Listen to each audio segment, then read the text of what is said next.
शुरू।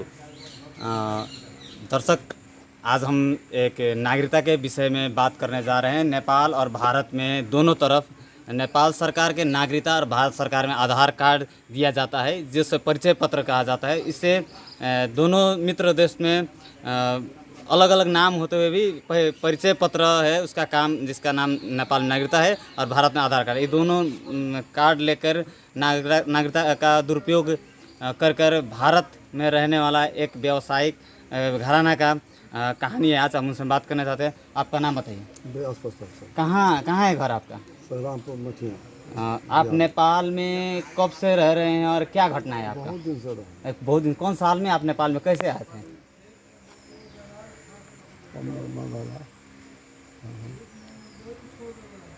हो गया 20 बरस हो गया 30-35 बरस नेपाल में। आप नेपाल में कौन से व्यवसाय शुरू किए थे?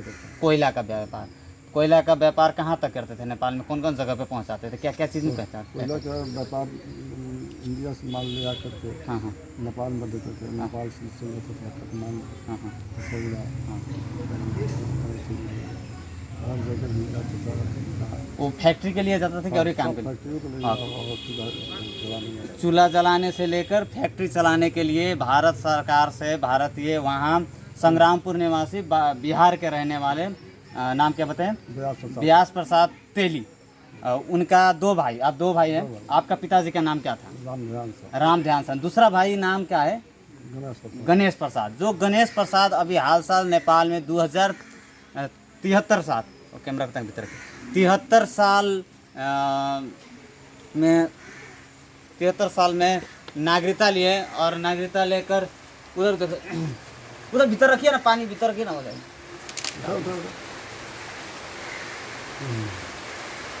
2073 साल में नागरिकता लिए। नागरिकता लेने के बाद दोनों भाई में विचार समन्वय सब अच्छा था, व्यापार भी अच्छा चल रहा था।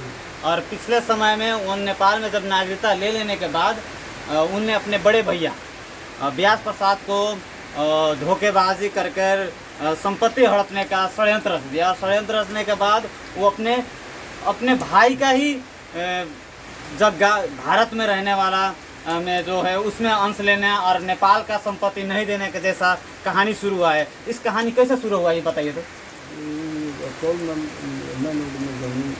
वहाँ जाकर के हमको मार दिया। रस्तौल में कौन सा जगह पे? मेन रोड में तंदूरी होटल के पास में जमीन है। कितना है? कितना? 1.5 दूर ही जमीन के लिए आपसे विवाद हो गया। हाँ, यहाँ आए तो हम लोग हिस्सा मांगे, नहीं दिया। आप लोग यहाँ हिस्सा मांगे और फिर भी विवाद खड़ा हुआ। विवाद खड़ा हुआ। आपका कितना बच्चा है? हमारा 4 बेटा। उनका दो जो बच्चा है। अच्छा, देखिए, ये कोयले का व्यापार के बाद अभी भी वो कोयले का व्यापार करते हैं कि क्या करते हैं? आपका छोटा भाई गणेश अभी कोयले का व्यापार कहाँ पे है? ये कोयला का व्यापार रेजेंटी चौक पे किए हैं। अब बसाई आपका नागरिकता बना है पर्सा जिला के ग्रामीण भेग सखुआ परसौनी गाँव पालिका के अंतर पड़ने वाला महुवन में। महुवन का निवासी है, जन्म वहाँ है करके आप नागरिकता बनाए हैं। जाली नागरिकता बनाया। माता पिता, आपका माता पिता उनका माता सब सेम है, कोई फर्क नहीं है। और फिर भी दावा करता है कि हम भारतीय हैं, हमारा वहाँ भी संपत्ति, हमको वो भी चाहिए, हम नेपाली हैं, यहाँ के भी संपत्ति चाहिए। आखिर ऐसा करने का षड्यंत्र कारण क्या है? तो बिजनेस व्यापार बहुत लंबा चल रहा है। हाँ। बीरगंज में भी है, काठमांडू में है, ईटा उद्योग है, हीरा ईटा उद्योग है। हीरा ईटा उद्योग है। कहाँ पे है हीरा ईटा उद्योग? कहाँ कौन जगह? पचरुखी में। बारा के पचरुखी में? नहीं, परसा के पचरुखी में। अच्छा, ऐसे आप इस विषय में हम लोग से मिलने से पहले यहाँ के कोई मीडिया से आप मिले हैं? नहीं मिले। संरक्षण तो कोई कर रहा होगा, आखिर में इतना दिन से आप लगे हैं, कितने लग रहा है? तो लगे हैं, लेकिन अभी हम नहीं निजनात नहीं मिला हुआ है, आपको राहत नहीं मिला है, आपको संपर्क नहीं हुआ है, यहाँ का निकाय से भी आप संतुष्ट नहीं है। बार बार आप निकाय में जाने पर, सरकारी दफ्तर में दौड़ने के बाद भी आपका कोई सुनवाई नहीं है। जबकि और इंडिया से हम लोग आते हैं नेपाल में तो यहाँ भी मारने के लिए कहता है, भागता है नहीं तो नेपाल में तो क्या करने आता है, अच्छा यहाँ से भी बुलाता है। अच्छा अच्छा, मारता है। हाँ, तो हम लोग दूसरा साइड से भाग करके आते हैं, काम करके जाते हैं। दूसरा रास्ता से लुका चुरा कर आप आते हैं, लुका चुरा कर भागते हैं, डर रहता है, जान जोखिम में है, हाँ जी, मार देगा तो हम क्या करेंगे, क्या करेंगे, इसलिए आप पैसा वाला आदमी है। पैसा वाला आदमी है। अच्छा, ये संपत्ति आपका लमसम भारत में कितना है? भारत में लमसम 500 बीघा जमीन 5-6 बीघा है। वहाँ का संपत्ति का कुल रेट जो हो चल रहा है, चलन चलती में जो भाव है, कैसा भाव चल रहा है वहाँ की संपत्ति? लाख रुपये में कट्ठा। लाख रुपया ऐसी कट्ठा है, और कहने का मतलब करोड़ों में जाएगा वो। तो उसमें दो भाई हैं। हाँ, 2 भाई है तो करोड़ों में जाएगा, जबकि 5 बीघा 2.5 बीघा भी जाएगा तो आपका करोड़ों में जाएगा, जाएगा ना। और जाएगा करोड़ों का संपत्ति उधर से भी लेने के लिए, और नेपाल में भी संपत्ति खूब बढ़ जाए, यहाँ भी होगा। जी, यहाँ लंबा चौड़ा व्यापार है बहुत संपत्ति है यहाँ। यहाँ है। और उनका शादी आप किस जगह पे किए? उनका शादी इंडिया में है। शादी भी इंडिया में है। कोई रिलेशन ना होने का बावजूद भी उन नेपाल में आकर नेपाली नागरिकता लेने में सफल हुए हैं। ये बात आप सीडीओ कार्यालय में आप निवेदन दिए, वहाँ बोले थे, आप क्या बोल रहे थे वहाँ के आदमी? दफ्तर में, सीडीओ दफ्तर में बिरगज में आप दिए हैं? होगा काम दफ्तर कर लिया, लेकिन बोले कि हम काम करेंगे करके आश्वासन दिए। हाँ, तो कोई सुनवाई नहीं हुआ। ठीक है, आप समय दिए इसके लिए धन्यवाद। हम इसी विषय में आपका बड़े बेटा हैं, उनसे बात करेंगे आपका चर्चा के विषय में। आप आइए थोड़ा 2 मिनट। क्या नाम है आपका? मेरा नाम अशोक कुमार साहब। अशोक कुमार साहब तेली है। कहानी क्या है इस कहानी का? थोड़ा मुख्य पात्र आपका पिताजी बुजुर्ग हैं, नहीं बोल पाए, सही तरह से नहीं बुझा पाए, अब थोड़ा इसका क्लियरिटी के हिसाब से जानकारी दीजिए हमारे दर्शकों को।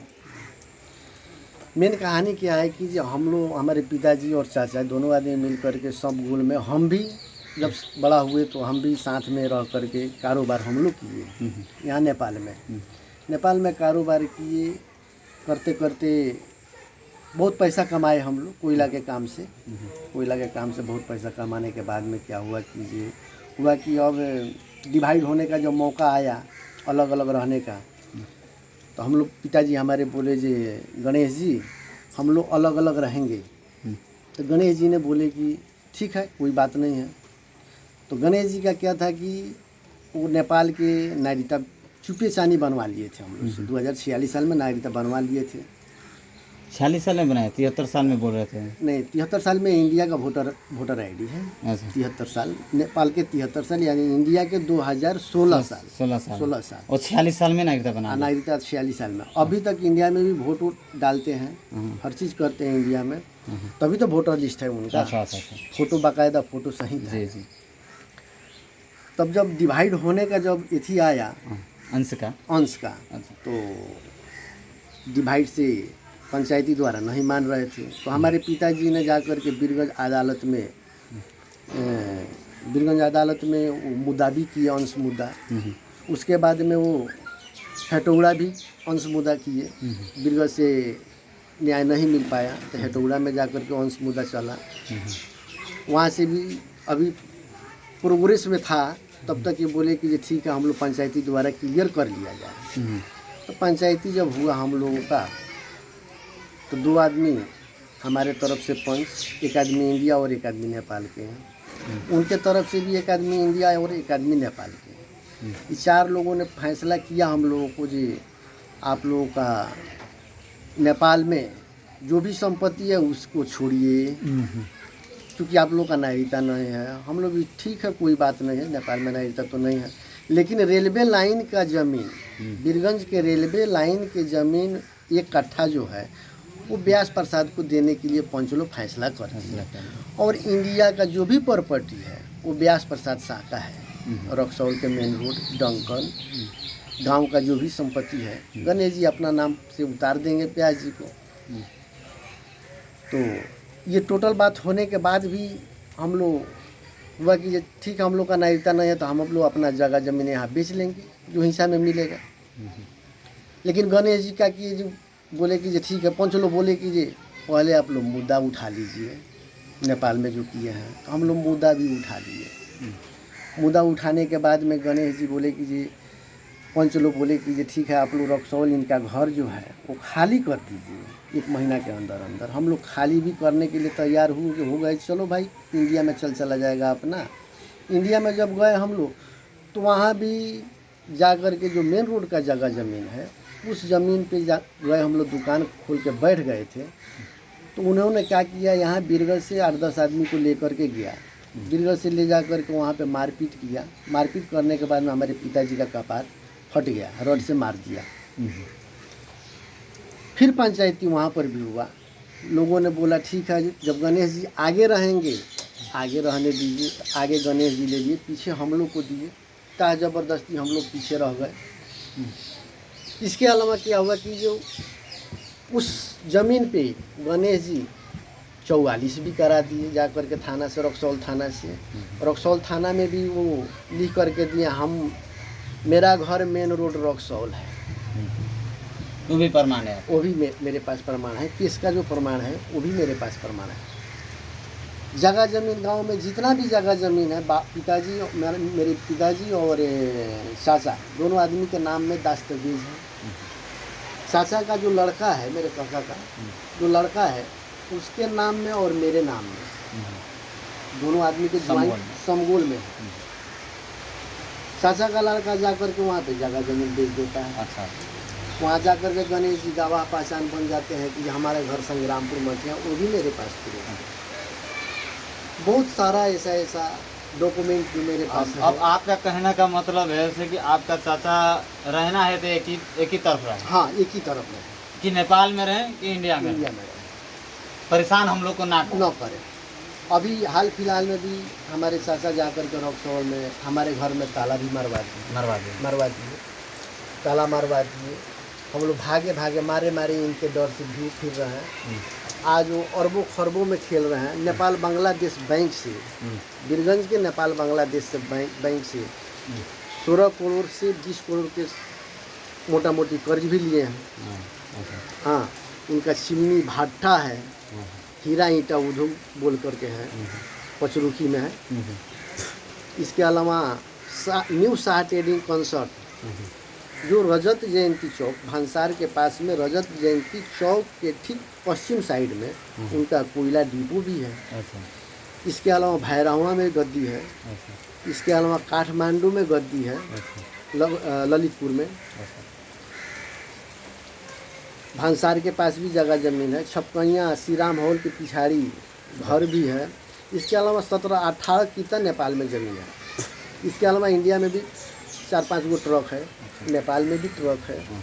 अरबों खरबों में वो व्यापार चल रहा है। लेकिन एक मामूली सा साधारण भाई भतीजा का हक देने में इंडिया और नेपाल में दोनों से माने हम लोग को हक नहीं देंगे, छुटकारा भी नहीं करेंगे। इसलिए नहीं करेंगे, तंग तबाह करेंगे। तो तंग तबाह ना हुआ तो हम लोग मजबूर होकर के यहाँ नेपाल में CDO साहब के यहाँ जाकर के गुहार लगाए। और क्या बोले? हम लोग मुद्दा किए। दफ्तर में क्या बोले? सरकारी दफ्तर में बोले कि ये कार्रवाई होगा। अच्छा। अभी कोई सुनवाई नहीं हुआ। हम लोग 20 गते 3 महीना 89 साल में, यही साल में हम लोग मुद्दा जाकर के किए CDO ऑफिस में। हाँ, इसके अलावा गृह मंत्रालय में भी किए हैं। यहाँ से हुलाक द्वारा पिठाए हैं गृह मंत्रालय में, उसका भी स्लिप मेरे पास है। इतना करने के बावजूद भी अभी तक कोई सुनवाई नहीं हुआ। आपका कहने का मतलब रहते कहाँ हैं? महुवन में रहते हैं कि बीरगंज के श्री राम हॉल के पीछे? बीरगंज श्री राम हॉल के पीछे घर हो गया उनका। रहते हैं यहीं पे? रहते हैं वही घर में। कोयला डिपो हो गया रजत जयंती भंसार के पास में। रजत नागरिकता, आपके कहने का नागरिकता तो बना है आपका महुवन से ना? हाँ, महुवन से बना है।